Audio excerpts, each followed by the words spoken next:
This is an important conversation that we need to have. Illinois Congressman Jesús Chuy García. Congressman, it's always a pleasure to see you. I'll just begin our conversation with your thoughts on what happened in Highland Park yesterday. Well, my heart is so heavy for the victims and the families and the Highland Park community for all that they have experienced and the shock and the grief.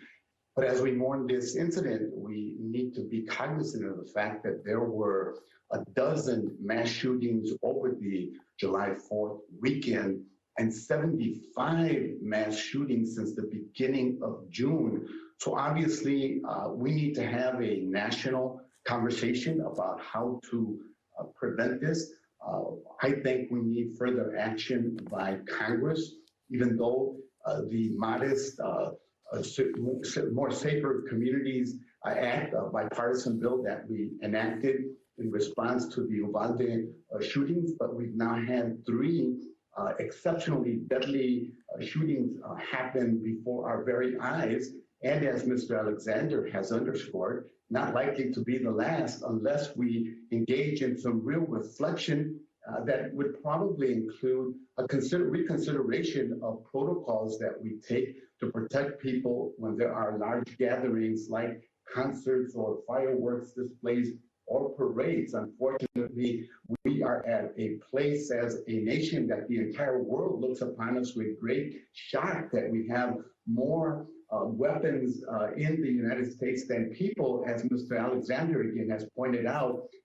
This calls for deep reflection and action.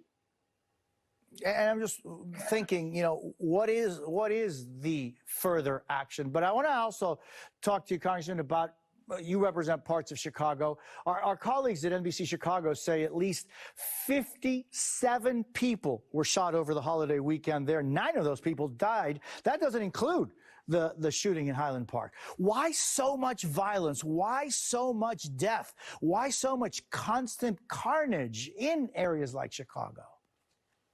The carnage is unbearable.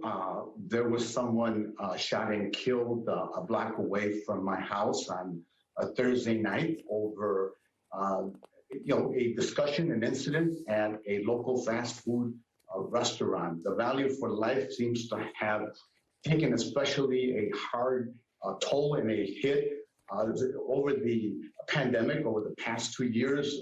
I believe that there is a direct connection to